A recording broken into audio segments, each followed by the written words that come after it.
A gente precisa trazer formas diferentes, que nem essa visão de engajamento. Eu já fui em vários eventos e as pessoas estão sempre reclamando e elas não param para experimentar. Eu acho que a gente precisa também experimentar coisas. Acho que a gente pode olhar para o mercado, validar as nossas hipóteses, mas eu acho que nada melhor do que experimentar. Não tem certeza quando você está fazendo inovação. Só que você não inova se você quer sempre acertar. Sim.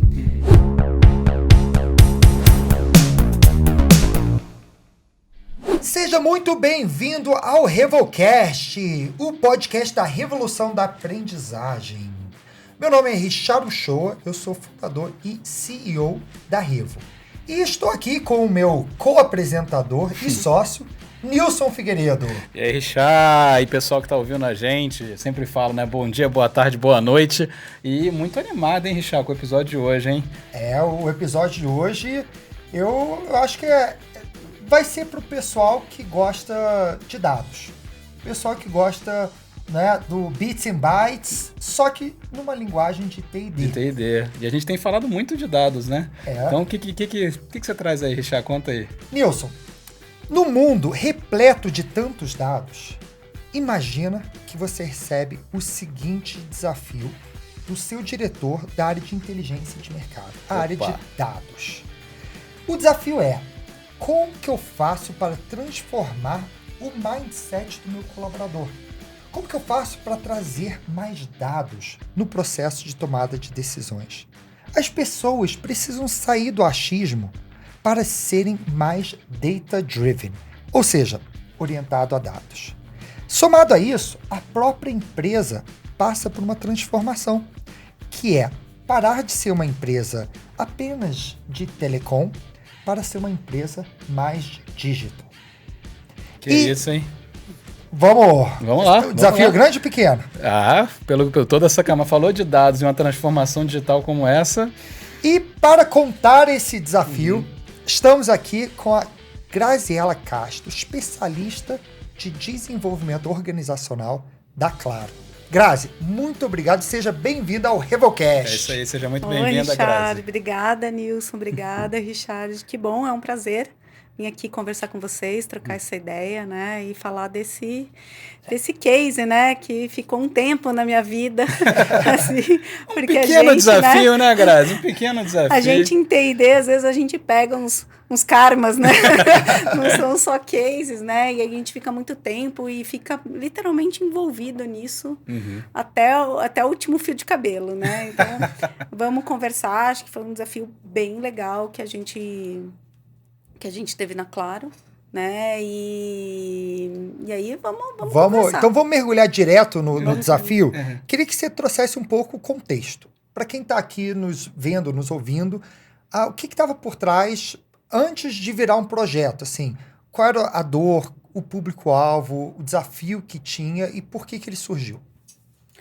Então, como você bem disse, aí o diretor me procurou, né, o diretor da área de inteligência de mercado, que analisa e que tem os dados, né, que foi uma pessoa que é um pioneiro dentro da Claro, que trouxe essa questão e a importância disso para a gente, na verdade, parar com o achismo, né, e começar a tomar decisões centradas em dados.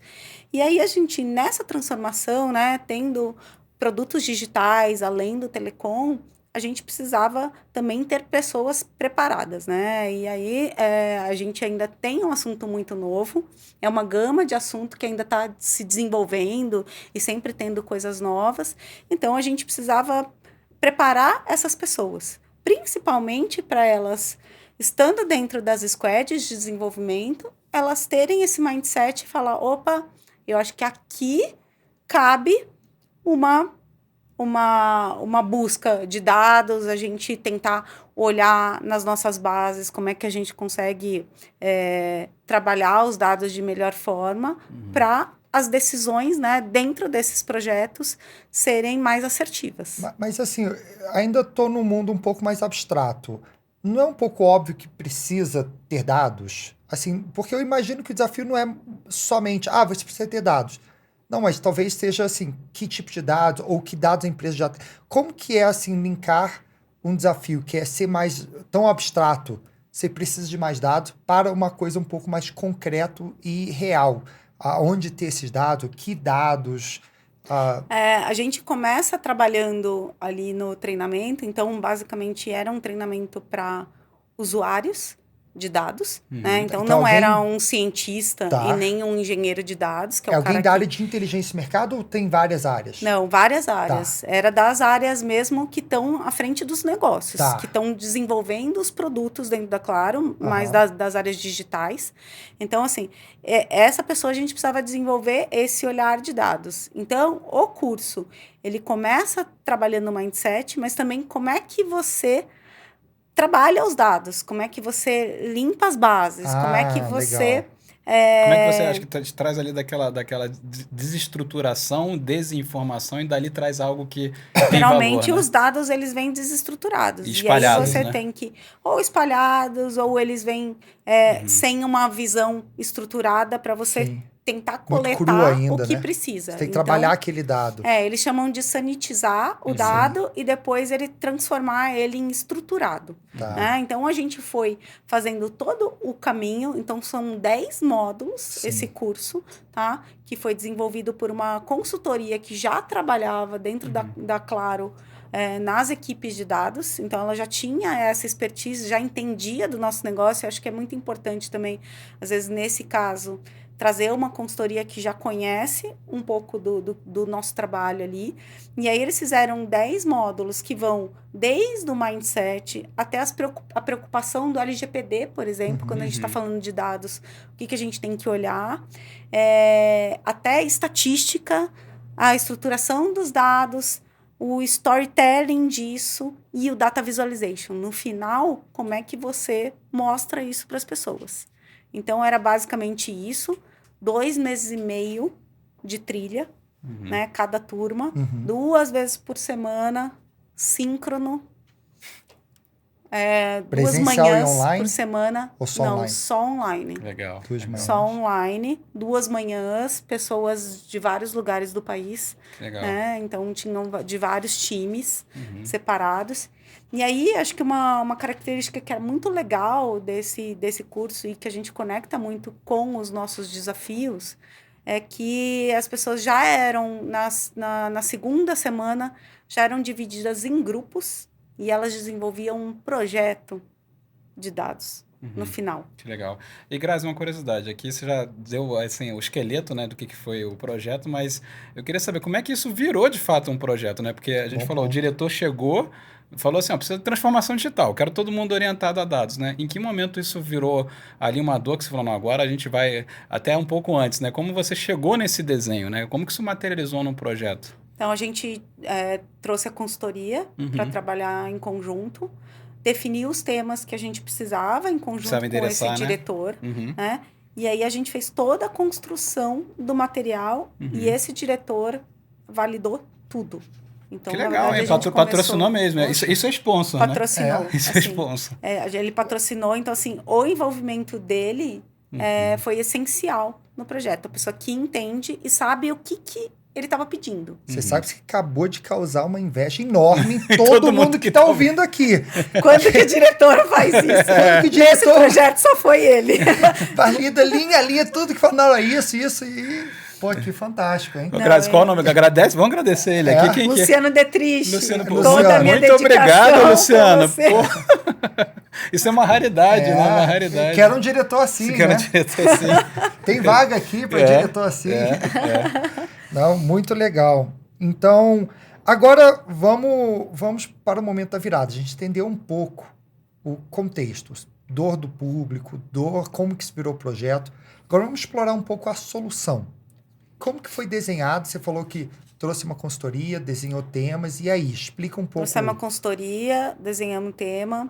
Antes disso, a Claro, obviamente, uma empresa de 35 mil colaboradores, passou por toda uma aprovação, não foi um projeto exatamente com um investimento baixo. Sim. Né? Então, a gente teve mais ou menos aí um per capita de 4K.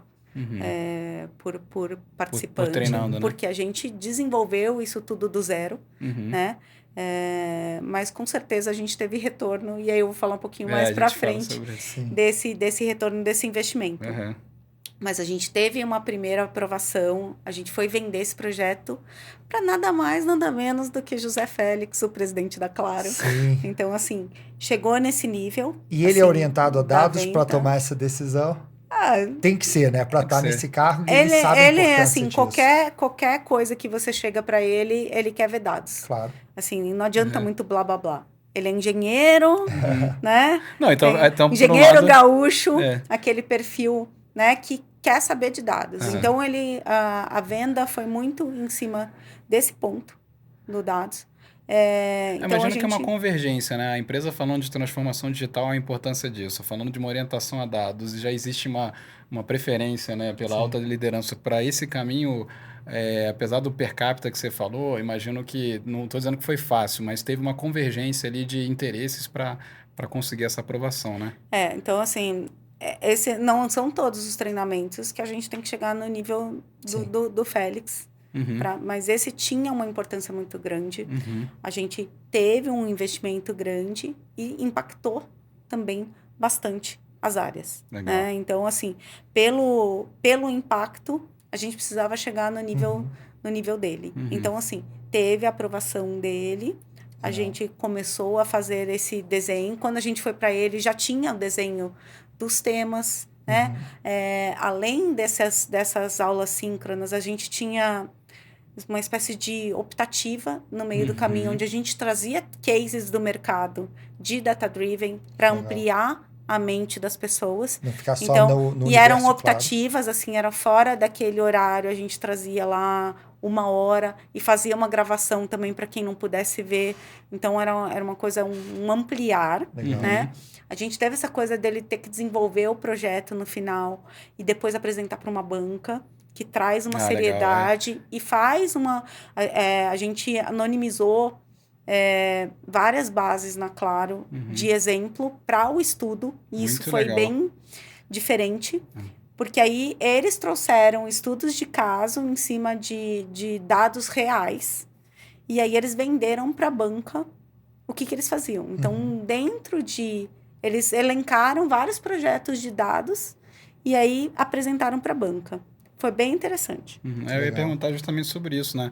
Por que escolheu esse formato, né? Mas acho que até pelo que você contou, nada mais do que colocar em prática todo esse caminho que você falou, de olhar para um dado, transformar, sanitizar para chegar no resultado final, né? Sim, eles tiveram até aula de R, que é uma programação para você trabalhar lá dentro da base de dados.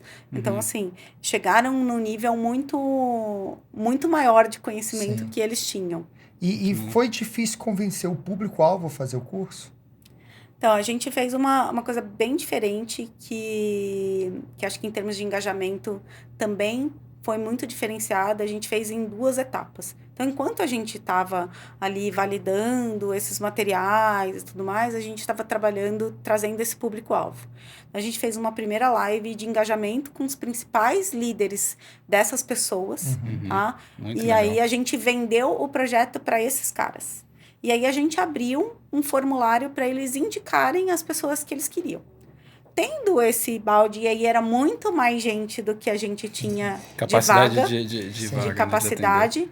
Então, tendo essas pessoas, a gente abriu para essas pessoas o espaço. Olha, você foi um indicado pelo seu líder a fazer esse treinamento. O treinamento vai ter isso. E aí, a gente convidava ele a se inscrever, até porque foram 2 meses e meio de dedicação e mais o tempo de desenvolvimento de projeto. Então, ele ficou uns 4 meses envolvidos nisso. Tá. Né? Ali na fase de projeto, ele ainda tinha mentorias com a consultoria para desenvolver. Então, assim, foi denso. Robusto, né? Isso é uma certificação. Né? Sim, é tipo o tempo, a carga horária, se eu não me engano, foram 280 horas. Quase uma pós-graduação. Quase uma pós-graduação, assim. E muitos falam isso, tá? Que era quase uma pós. Então, o que a gente fez? Na hora que a gente perguntou para ele se ele queria, ele acaba validando. E olhando também para a vida dele. Eu acredito muito nisso, que às vezes o líder acha que lá um colaborador dele tem que fazer aquele treinamento. Mas ele não está olhando, às vezes, para a vida da pessoa. Às vezes ele não sabe da vida da pessoa. Às vezes ela está com um filho para nascer, né? Às vezes ela tem uma pessoa doente. Às vezes... E teve cara que virou para mim e falou assim, olha, meu filho vai nascer, mas eu quero fazer esse treinamento. Eu falei, meu, é o teu projeto mais importante. Você vai cuidar do seu filho e eu te coloco numa outra Na outra turma, onda, né? Numa outra onda. Você vai cuidar do seu filho. Assim, que às vezes tem que falar isso para homem, viu? Ali, ó. Você vai cuidar do seu filho. Você não vai, assim... se dedicar, você vai largar essa bomba na mão da sua mulher porque você quer fazer o curso? Não, mas é muito importante, porque agora eu preciso pagar as fraldas. Falei, amigo, vai cuidar do seu filho. Já tive situação que a gente fez um treinamento que a mulher falou o seguinte, não, durante a licença eu posso entrar nos módulos do treinamento também porque eu quero acontece. fazer. Só não, é sua licença. Esse é o momento único da vida para cuidar. Mas é verdade. Acontece, às vezes as pessoas... Mas assim, é melhor isso, que obviamente não é a situação ideal, mas é melhor isso do que o contrário. Você tem que ficar, vamos, faz. Você então, fala, melhor... Eu comecei a perceber isso, tá, o Richard, assim, essa questão de engajamento para mim, acho que é um estudo que eu olhei, eu já fiz treinamentos com isso e treinamentos sem isso. Treinamentos em que eu só peço para a liderança indicar, e aí eu vou lá e mando um invite para ele, falo, você vai fazer esse treinamento, e aí eu tenho um no-show muito mais alto, né? E aquele em que eu pergunto para ele se ele quer, eu consigo um no-show mais baixo. Porque eu engajo. Eu não queria deixar isso passar, Grazi, porque a gente está falando rápido, você está falando de várias técnicas bem interessantes de engajamento. A gente tem falado muito sobre engajamento aqui, né? É um dos assuntos que mais aparece. E aí, para quem está escutando a gente, pegar esses insights, né? O que eu gostei muito aqui, você falou, apresentei primeiro para as lideranças. Então, já teve um aspecto de sensibilização do que estava por vir. E aí você falou, aí os líderes indicaram quem do time deles deveriam participar, né?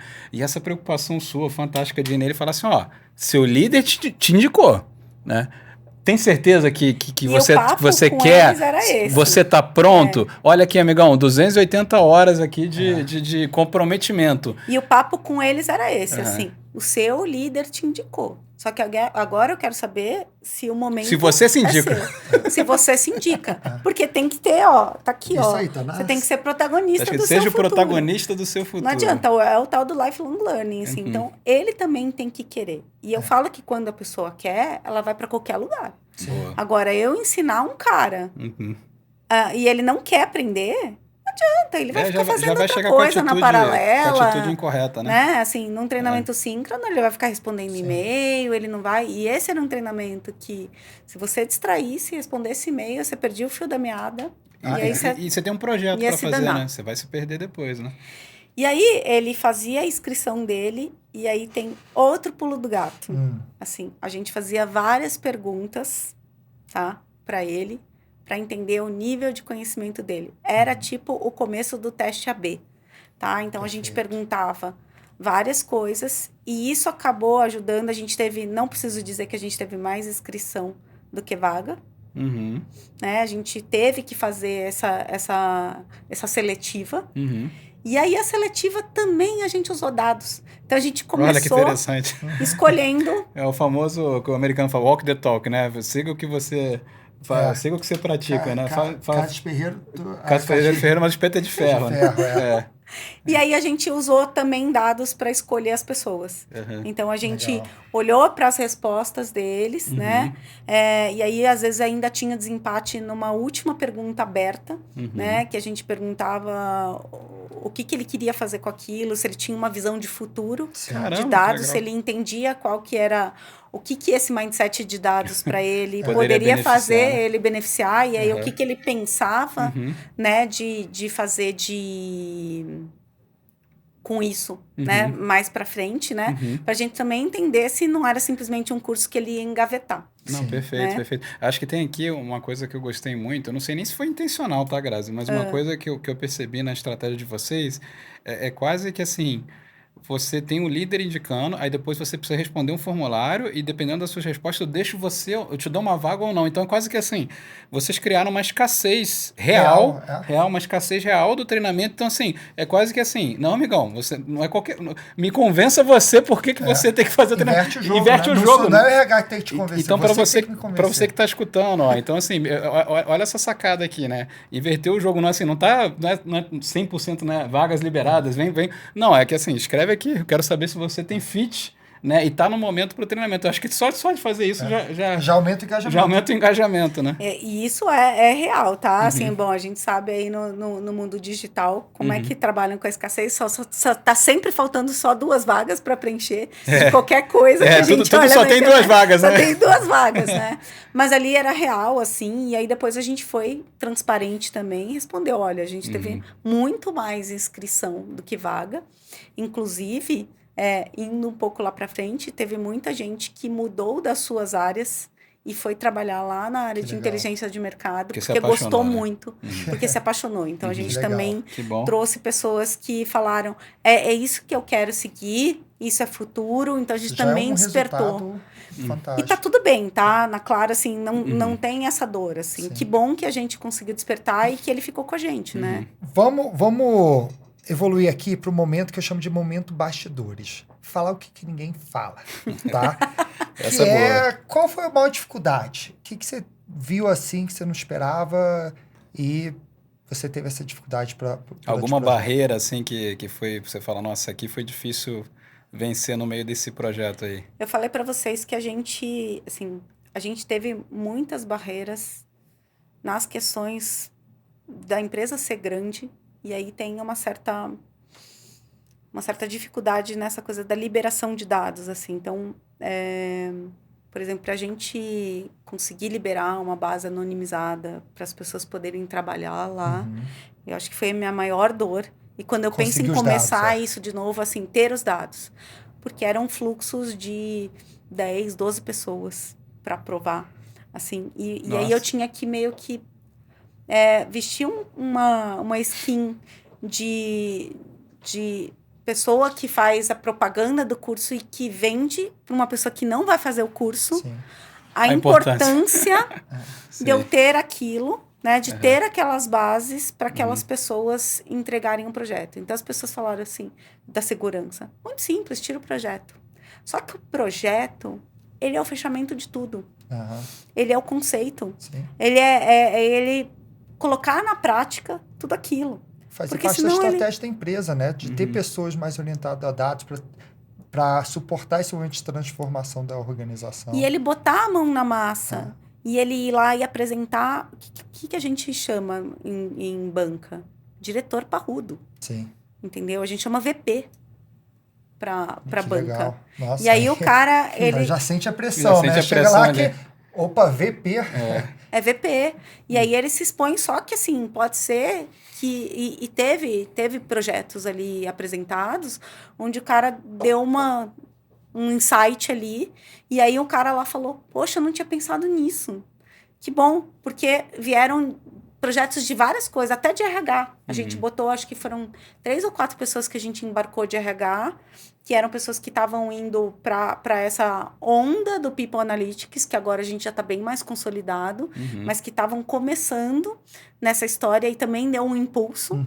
E eles também fizeram várias correlações de bases de RH, com clima, com dados de offboarding, com dados de treinamento. Então, assim, também conseguiram fazer várias coisas. Então, a gente teve insights de negócio e também de RH. Legal. Então, a gente também trouxe isso. E o que você faria diferente hoje? Tem alguma coisa que você, olhando para trás, você aprendeu e falou, não, esse não foi o caminho certo, se pudesse, teria feito assim? Olha, eu acho que eu reveria um pouco os temas, assim, eu acho que a gente quis dar uma coisa muito complexa, assim, muito completa. A gente fez o completo e eu acho que a gente poderia ser mais...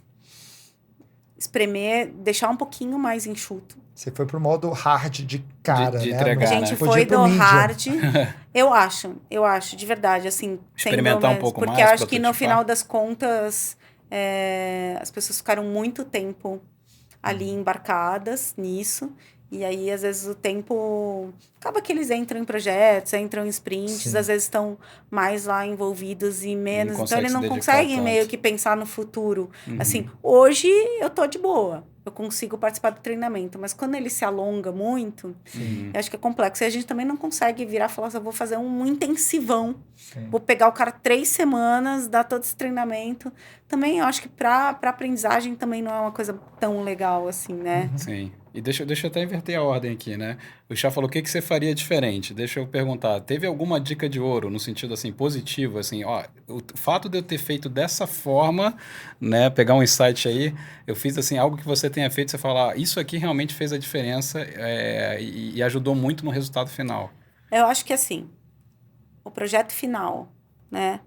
Isso muito organizado, assim, eu acredito muito que você ir mostrando qual o caminho, você ter todo um design nos invites, ele perceber a preocupação daquilo, todo o material ser muito organizado, ser muito pensado. Eu acredito no poder disso, não sei se é por conta da minha formação, né? Mas assim, eu acredito muito que quando ele vê que tudo aquilo foi muito bem preparado para ele, Muito bem pensado, muito no bem mínimo pensado, detalhe, né? eu acho que isso faz uma... É psicológico, tá? Ele Uhum. não percebe isso, mas ele vai falar, puxa, tá tão bem feito, tá tão preparado, não foi feito nas coxas, as pessoas pensaram nisso.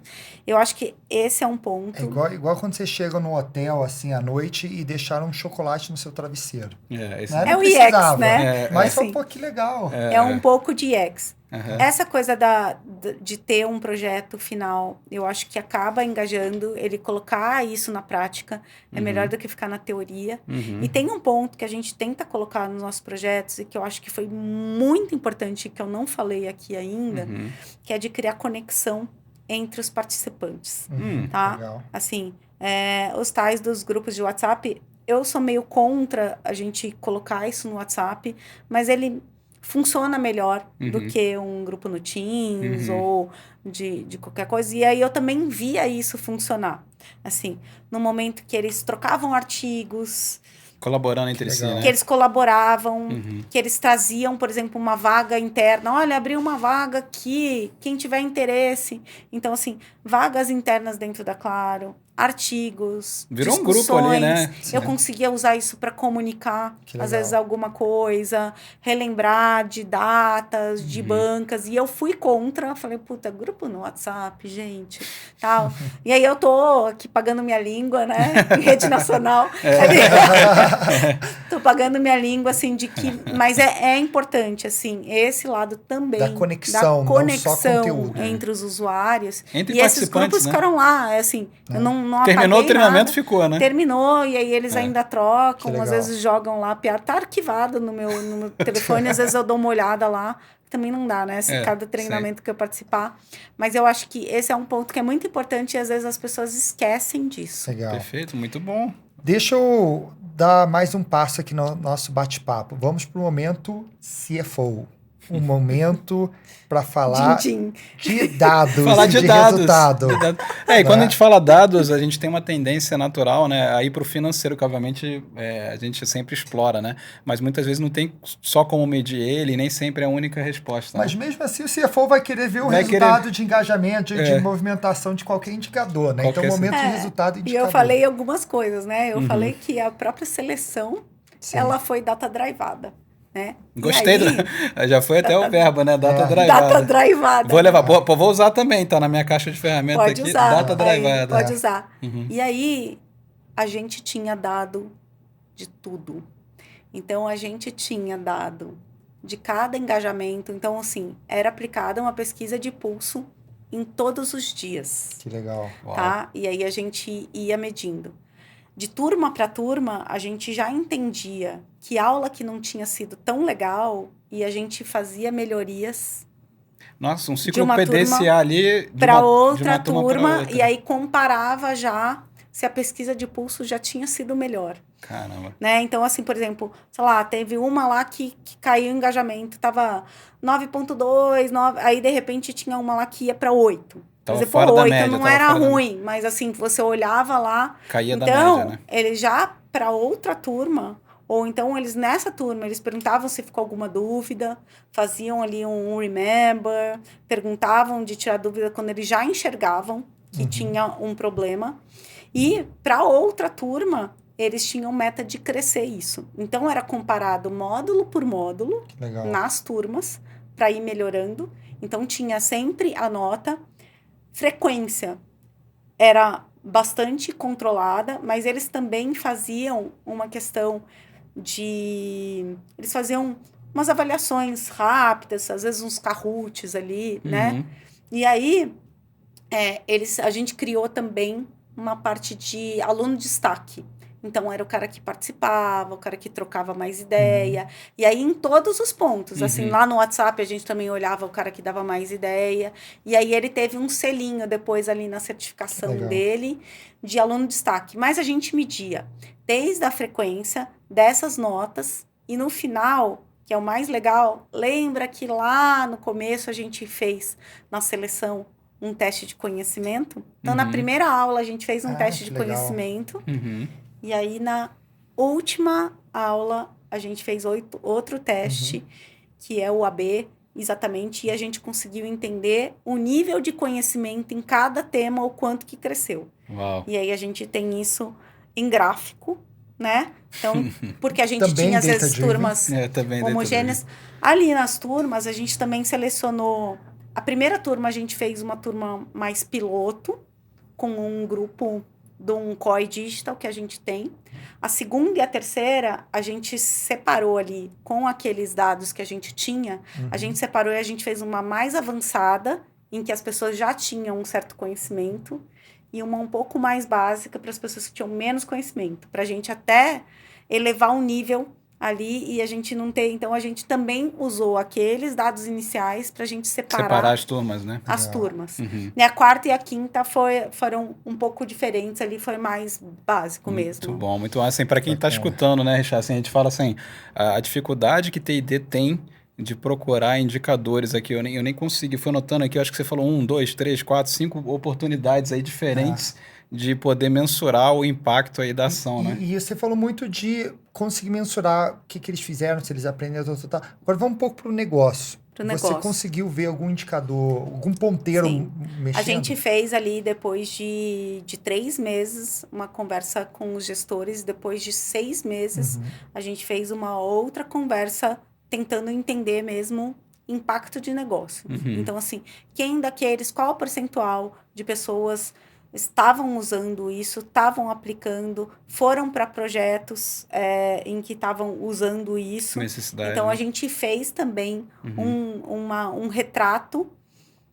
pós-treinamento, quantas pessoas continuaram ali, quantas pessoas impactaram, quantas pessoas foram inseridas, quantas pessoas mudaram de área porque tinham essa expertise de data-driven, e aí elas podiam ser, de repente, um líder ali, ou irem para uma squad em que essa necessidade existia, porque aí dentro dos produtos digitais, eles têm às vezes uma squad, eu vou abrir um produto ali que ele precisa ser muito data-drivado. Então, eles começaram a meio que pegar esses profissionais que já tinham feito treinamento e colocar em squads onde tinha mais necessidade. Então, assim, para a carreira dele também foi importante. Olha que insight legal esse que você trouxe. Não sei se você está ouvindo aqui, captou.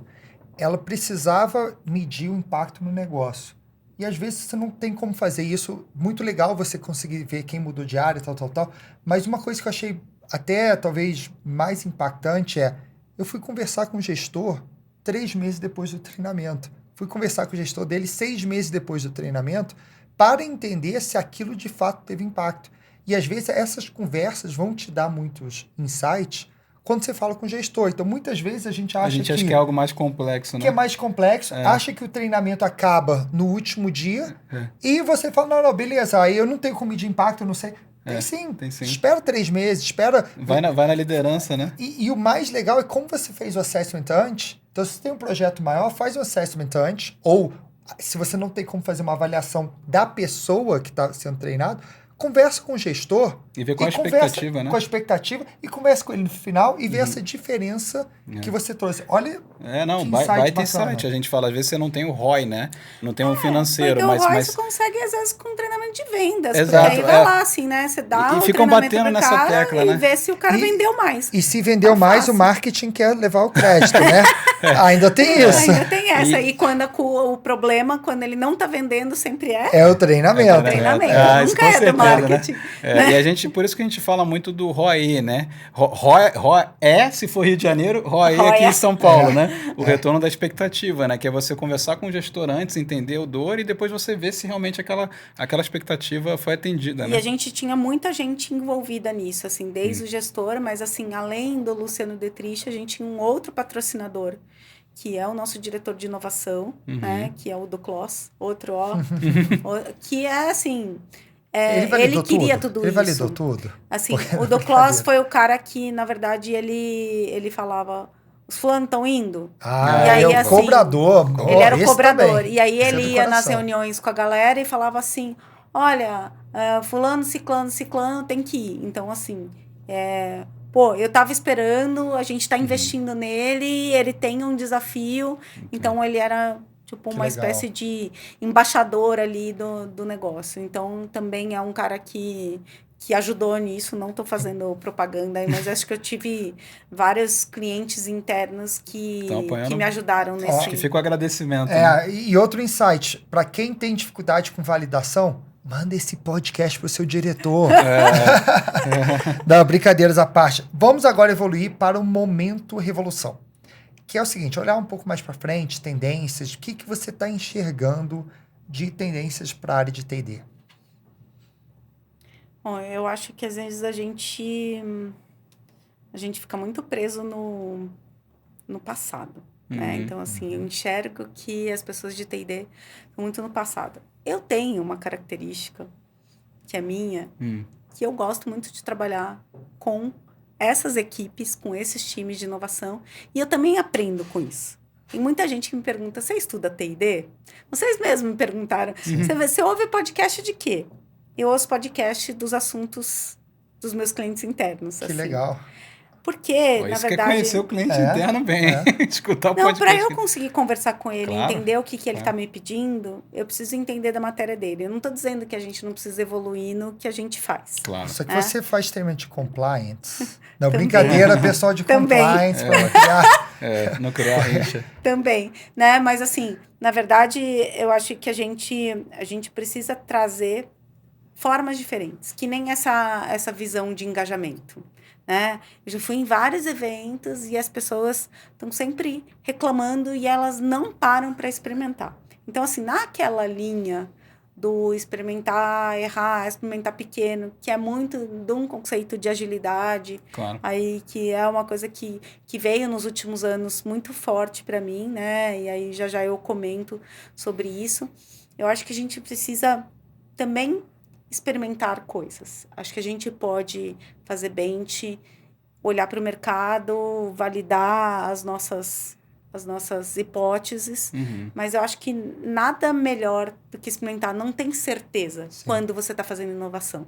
Só que você não inova se você quer sempre acertar. Então, eu acho que a gente ter acho que a revolução é você dar um passo atrás. A revolução é a próxima. Próxima pergunta. Agora é sobre a tendências. Não, ele falou de evolução. Não. É verdade. Perfeito. Tendências. Assim, eu acho que a gente precisa usar do nosso conhecimento para ver o que a gente consegue dentro do que já é conhecido, a gente pisar em terreno que a gente não conhece. Legal. E a gente precisa arriscar. E também conseguir agir rápido se a gente errar. Então, assim, eu fiz uma turma piloto. A turma piloto foi a pior nota desse treinamento. Foi a tua primeira. E você poderia ter desistido. Foi a pior nota. Mas você usou para aprender. Não, já estava contratada. A gente ia aqui em frente. Mas, assim, a gente tinha um respaldo para entender o que tinha acontecido ali e poder fazer melhor na segunda e na terceira, que a gente fez. Mas eu sempre falo, quando a gente vai fazer a primeira coisa de qualquer coisa, né? A gente sempre vê, pode ficar tranquilo que essa tem tudo para ser pior, né? Porque é a primeira vez que você está tentando algo novo, do nosso podcast. É uma brincadeira. Então, eu acho que tendência é trabalhar com inovação, é trabalhar talvez com muitos elementos que já existem aí, mas de formas diferentes. Acho que a gente precisa arriscar mais. Eu vejo que às vezes a gente para um pouco no tempo porque a gente quer fazer do mesmo jeito, e a gente tem pressão, né? Não estou falando, eu estou sentada numa cadeira de treinamento, como todas as pessoas que estão ouvindo ou vendo esse podcast, né? Sentam, né? Os desafios são os mesmos. Tem que fazer rápido, no menor preço, do jeito mais criativo, mas às vezes a gente acaba negligenciando a questão de inovar, de fazer diferente. Falando de inovar e fazer diferente, vamos para a pergunta mais difícil. O que é a revolução da aprendizagem para você? Eu acho que é justamente isso. A gente conseguir fazer as coisas de um jeito diferente, tá? Então, assim, eu trabalho há muito tempo com isso e eu estou sempre colocando novos insights, colocando jeito diferente. Então, aproveitando toda a experiência que eu tenho para trazer uma solução mais rápida, mas sempre de um jeito diferente. Então, assim, todos os fornecedores acham que eu sou uma pessoa extremamente provocadora porque eu nunca quero aquilo que eles me apresentam, mas eu sempre cutuco para eles fazerem de um jeito diferente que eles acabam curtindo também o rolê. Eu diria extremamente revolucionária. Você é. Podemos resumir isso para o profissional de T&D, ele ou ela precisa ser um eterno aprendiz?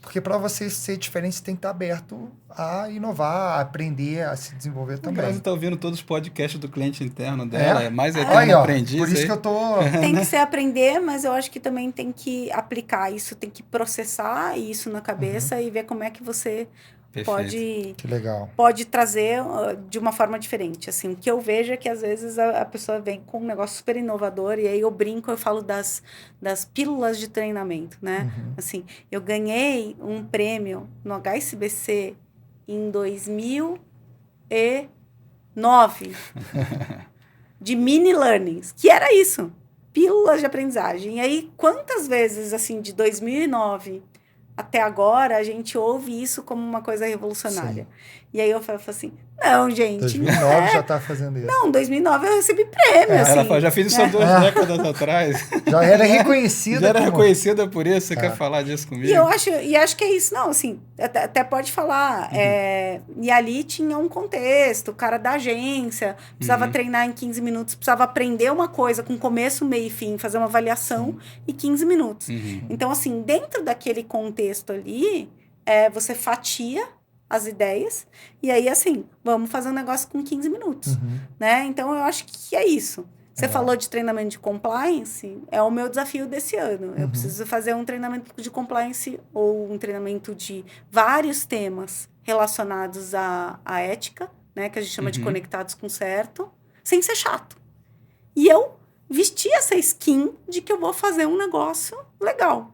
Legal. Depois vou mostrar alguns cases nossos aí. A gente falar não, de vocês transformar... eu vou conversar, Bruna. Transformar compliance de tá coisa chata para coisa atrativa, isso a gente tem bastante a gente fez um case até com a Vale, não é? Chamado Ética e Compliance. E depois a gente única dica que eu te dou, Grazi, que foi até um cliente que chegou pra gente e falou assim, não estou conseguindo engajamento nesse material, né? A gente foi ler a capa do curso assim, seja bem-vindo ao treinamento de compliance, você tem 2 horas para concluir esse curso. Eu falei, nossa, você não está sabendo por que você tem um problema de engajamento, essa frase tão animadora que você está abrindo. Que legal, você tá ouvindo aí, fica 2 horas fazendo esse negócio super chato. É isso, né? Então, vamos agora para o finalzinho aqui, e eu queria perguntar o seguinte, quem é a Grazi? Quem é a Grazi, né? Até que enfim a gente chegou nessa. Bom, a Grazi é uma arquiteta de formação. Olha! Meu irmão arquiteto. Uma arquiteta de formação que descobriu na educação uma paixão, né? Então, na verdade, isso começou ali na arquitetura, quando eu fazia FAUSP, e aí eu fui fazer um estágio no laboratório de física da USP, fazendo um website, porque eu tinha esse caminho mais do design. Website, quando estava começando os sites, eu fui fazer um website para professores de escola pública, que era com fórum, aquela coisa super antiga, que tinha lá uma instrução sobre gestão escolar e tudo mais. E eu falei, poxa, a gente está, tipo, educando num site? Que coisa mais interessante. E esse foi o meu primeiro caminho, antes mesmo de me formar. Depois eu fiz esse mesmo professor da física me chamou para uma bolsa de iniciação científica que trabalhava com crianças.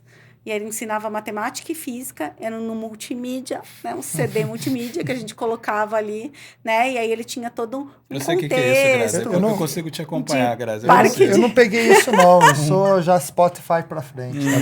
Falou, jovem. E aí começou. E aí eu decidi que eu queria trabalhar com isso. Meu TCC foi um multimídia sobre um artista plástico. Então eu tentei juntar ali também tudo da FAO, né, a arte, design, e fiz dentro de um contexto de história da arte, né, contei mais dentro do multimídia, porque eu já queria, então eu fiz toda a programação, todo o desenho, e aí eu falei, eu quero trabalhar com isso, eu quero sair daqui, eu quero trabalhar nisso. E aí eu arrumei um emprego numa empresa que fazia e-learning, em 2000. Tá? Nossa. Então, era na expansão visionária essa empresa, hein? Assim, visionária. Antiga. E aí eu entrei como designer. E aí Então, aí o design visual... O dono virou e falou assim, Grazi, você sabe o que é design instrucional? Aí eu virei e falei, não faço ideia. É a pessoa que pensa em tudo isso. Deixa eu fazer um teste aqui, faz um roteiro para mim. E aí eu criei um roteiro, e ele falou, cara, teu roteiro é sensacional, porque era cheio de criatividade, tinha todo um storytelling. Sim. Quando a gente não falava de nada disso, não existia nem essa palavra. Por isso que eu falo que as tendências, elas vão e voltam em novas skins, com tecnologia. Então, assim, você tem que acompanhar, você, apareceu 6 desses. Pô, mas eu já ouço esse negócio faz tempo. Né? Então, assim, as coisas vão vindo dos assuntos, que é a dialética mesmo, a história vai fazendo isso, né? A moda faz isso, a literatura faz isso, a arquitetura faz isso. Verdade. Né? E é sempre nesse movimento de quase com a sanfona, né? Contrapondo o outro. Vai e volta, né? Exatamente. Então, ali ele olhou e falou, você é uma designer instrucional, assim. E é muito mais rico e mais necessário do que um designer. Designer eu coloco qualquer um aqui. E aí, mas eu não largava o design, porque eu tinha toda aquela formação. Então, eu ia nos clientes, assim, aí ele falava, eu não gostei desse personagem. Aí eu falava, o que você não gostou? A boca. Aí eu abria o Photoshop, ia lá, corrigia a boca. E aí, eu virei uma profissional que era diferenciada. Eu atendia o cliente, eu fazia design instrucional, eu mexia no design, era ainda no alto, às vezes a gente mexia nas coisas...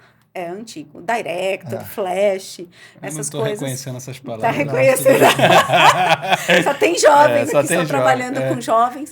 E aí começou a minha vida, e aí de lá para cá, assim, eu trabalhei muito no fornecedor, trabalhei nas áreas, tinha muita vontade de trabalhar no cliente, porque você enxerga desde o começo da demanda até o fim, até os resultados. Então, para mim, isso era importante, que às vezes no fornecedor você fica lá num miolo, né? E você fala, o que aconteceu com esse projeto, né? Deve dar uma coceira em vocês, uma curiosidade, assim. Muito. Sabe o que a gente faz? Sabe o que a gente faz? Pergunta. Chama para podcast.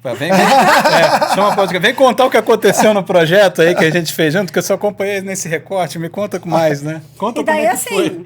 Então, o meu caminho foi meio contrário, assim, eu não fiz uma psicologia, eu não fiz isso, eu fiz arquitetura, e aí depois eu fiz pós-graduação, fiz uma pós em inovação de EAD. Então, aí eu fui me desenvolvendo, né, e fazendo outras coisas. Então, o meu caminho foi um pouco invertido. Perfeito. E aí, eu já trabalhei em todos. Eu já trabalhei em área comercial, eu já trabalhei em atendimento. Na Claro, você está há quanto tempo? 5 anos. 5 anos já. A gente já se conhece quando você estava numa outra empresa e contratou a Rivo, né? Sim. Mas já está 5 anos. Era Leo Learning Leo antes. Learning, exatamente. Esses dias eu recebi um negócio, foi ontem, o Gomolani. Eu falei, nossa, a gente contratou o Gomolani. E aí eu mexia no Gomolani. A versão... Isso foi em 2012 que a gente se conheceu. Sim. Nem tão jovem assim, não, né? Era Flash ainda. A gente fazia Flash também. A gente estava brincando que a gente não entendia, né? Mentira. Mas, Grazi, e qual é o seu momento atual agora na Claro? Bom, desde que eu entrei lá, na verdade eu tenho o público, eu trabalho mais com essas áreas de tech digital, né, com esse público. Comecei ali um pouco mais tímida, no sentido de que a pessoa que trabalhava antes ali na minha cadeira, ela tinha um perfil mais demanda, atende demanda. E aí eu revolucionei isso, vou usar a palavra, vou usar seu verbo. Eu revolucionei isso porque eu comecei a perguntar para as áreas o que elas queriam, que mindset você quer mudar. Porque às vezes o cara vai lá e fala, eu vi um curso na empresa X, muito legal, me contaram tal. E ele nem sabe o que ele quer mudar, né? Ele nem sabe que ponteiro que ele quer mudar. Né? E aí, quando a gente começa a ter esse perfil dentro do RH, que é um pouquinho mais questionador, no primeiro momento até causa um pouco. Uma revolução. Assim, não, os clientes não se incomodam um pouco, assim, você tem que bancar isso. Certo. Você tem que segurar a onda de você bancar, você segurar e falar assim, não, eu sei o que eu tô fazendo, me diz aqui o que você quer mudar, que eu vou te oferecer essa solução. Perfeito. Então, aí eu comecei a fazer essa mudança, então, primeiro com TI, com engenharia, e eu fui ampliando o meu escopo, aí eu fui pro digital também. Foi ali nessa época que eu peguei o Data Driven, eu estava ampliando. Toda a parte desses produtos digitais novos que não são core, né? E aí agora, no ano passado, eu ampliei também para os projetos que são regulatórios, que são obrigatórios, os compliances, que né? A gente vai conversar e esse ano eu também tô agora também com toda a parte de suporte ao negócio e aí tentando encaixar um pouco nessa sopa de letrinha. Então, assim, não está fácil, né? Não vou abrir processo seletivo aqui, porque o chefe não deixou, eu não tenho ninguém para me ajudar aqui, mas assim, eu tô nesse momento. Uma coisa também que foi diferente, que a gente fez nos últimos 2 anos, a gente começou, o nosso RH começou a fazer, em parte, trabalhar em modelo ágil, né? E aí eu fiz parte da primeira squad do RH, a gente está começando mais 2 agora, então são 7 squads, né? Algumas já acabaram, foram só para projetos pontuais.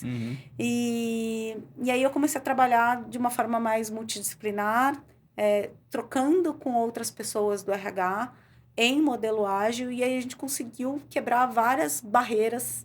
Legal. Era a ideia mesmo de ter ter essas squads para quebrar barreiras, né? Que a gente sempre encontrava ali. E aí eu comecei a sair um pouco dessa minha especialização, que eu contei lá, que começou lá em 2000, e eu era muito especialista nisso, e enxergar também os outros subsistemas de RH e no que eles também se relacionam com capacitação. Legal. Perfeito. E deixa eu só te perguntar, se as pessoas quiserem entrar em contato com você, qual o melhor meio?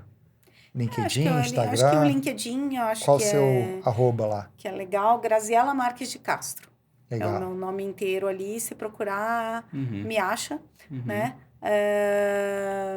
Eu acho que é o mais fácil de me encontrar. Perfeito. Muito bom. Muito bom. Nossa, Uau. que aula, hein? Que aula, hein, Grazi? Muito obrigado e parabéns aí por toda essa trajetória, né? Desde a sua formação até trabalhar com tanta coisa interessante, Data Driven aí, todos os projetos que você fez. Tô aqui digerindo. Também. Obrigado pela participação. Que bom, também gostei. Obrigada, viu, gente? Obrigada pelo convite. Acho que é sempre um prazer trocar com vocês. Acho que foi uma conversa super gostosa. E tamo aí, quando vocês quiserem chamar de novo, chama que a minha Lu e Leão adora. Depois a gente chama para falar do projeto de compliance. Nós vamos falar assim. Obrigado. Obrigadão, gente. Grazi. E aí, você tá com a cabeça mais orientada a dados ou está... Eu estou data-drivado agora, totalmente. Gostei. Né? Assim, super... Não, fantástico, fantástico. A gente aqui no podcast, a gente falando muito sobre orientação a dados, e aqui foi uma aula sobre isso, né? Fantástico. O que você trouxe aí de insight? O que você anotou? Vamos lá. Eu falei, nossa, bom, primeiro eu também anotei aqui bastante coisa. A Grazi deu um show aqui pra gente e anotei os insights aqui que me marcaram, né? é o fato dela apresentar para a liderança antes de começar, né, essa empreitada toda, ela apresentar para a liderança, pedir as indicações, e aí ela vai no indicado e pede uma segunda confirmação. Se Tipo, ele é quer ou isso não mesmo, quer. meu amigo? Você tem certeza que é para você? E é quase que assim, eu não vou te dar esse treinamento, não. Me Sim. convença você que você realmente quer esse treinamento. Eu achei isso E fantástico. despertando protagonismo e reduzindo a pessoa que não vai. Exato. Eu achei bem legal isso. Aumenta o engajamento Sim. só nessa estratégia, O né? no-show é menor. O no-show é menor, ela falou isso mesmo. Uma coisa que eu achei bem interessante, a preocupação com o employee experience durante essa jornada, né? Isso ficou muito evidente que ela fazia pulses diários, né? Então, todo dia perguntando para a turma o que você está achando, o que você está achando, e já tinha uma orientação a dados, né? Eu até falei, né? Sim. Praticando aquilo que se ensina. Então, Sim. já tinha uma orientação a dados na própria entrega do treinamento e tomando decisão ali quase que online, vamos dizer assim. E melhorava o curso a cada... Melhorava o curso a cada interação, né? Avaliando melhorias. Então, a gente sempre fala na Revo, né? Olha o ciclo PDCA aí, né? Então, você olha para o dado te diz alguma coisa, você já muda a experiência do treinando ali na jornada, né? E várias dicas de indicadores. Eu acho que foram 3, 4, 5. Eu falei, uau! Né? Mas tiroteio de indicador, né? Tiroteio de indicadores possíveis. Então, para quem ouviu aí e anotou, né? Teve bastante dica legal. Ó, eu anotei uma aqui também, que foi fazer o assessment inicial. Exatamente. E depois o final para comparar a diferença do ganho de conhecimento, né? Então, assim, foi só tudo isso que eu anotei aqui. Eu tenho mais uns 2 ou 3 aqui. Uma coisa que eu achei legal é a conexão entre os participantes no WhatsApp. Legal, foi mesmo. Foi mesmo.